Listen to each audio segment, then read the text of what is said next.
about the number 60?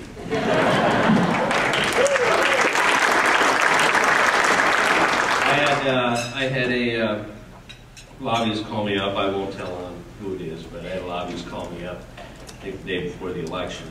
Said, "Hey, I'm placement bet. I want some help.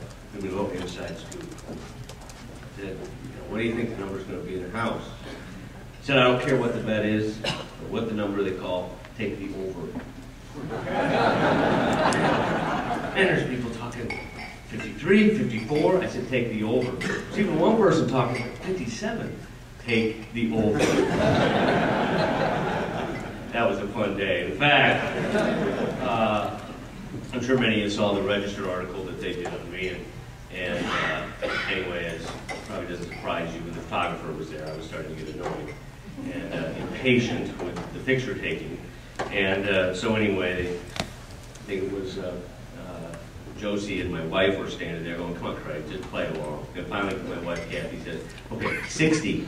Big smile. They took the picture. Good article. So, I want to thank you all for being here.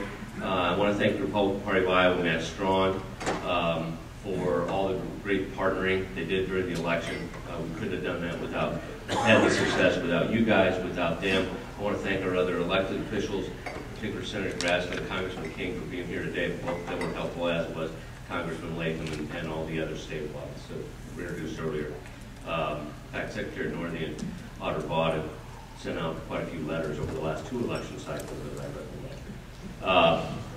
But we couldn't have done it without it being a team effort. And that was one of the things that was unique about 2010. I mean, there's a lot of things unique. The electorate was obviously motivated. It brought out just super talented candidates. And for those of you who haven't got a chance to meet all of our freshmen yet, you are going to be impressed. They are a remarkable group. But the other thing that helped bring along was a unified party message. I think that the legislative candidates with the gubernatorial campaign, we were walking the same walk, we were talking the same talk, and the beauty of it wasn't even like we were in a back room coordinating it. It's just, that's where we all are, and that's where the electorate is, and so that's exciting. This is what I expected. That whatever the number of days, 90, 100, 110. 150 days from now, whatever. That's a joke for the press, don't quote me on that.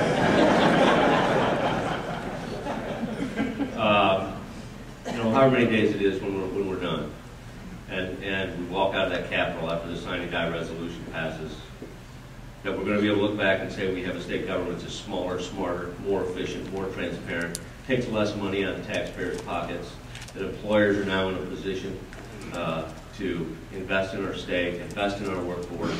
They have a more stable environment, and Iowa is a more competitive state as far as just economic growth in general.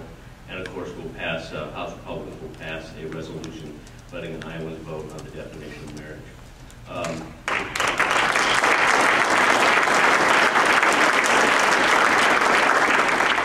Obviously, those handful of sentences I just said translate into, I suppose, 100 or more bills. But we're ready to go to work. We're ready to go to work on behalf of Iowans. We're excited, and thank you very much for being here. Thanks.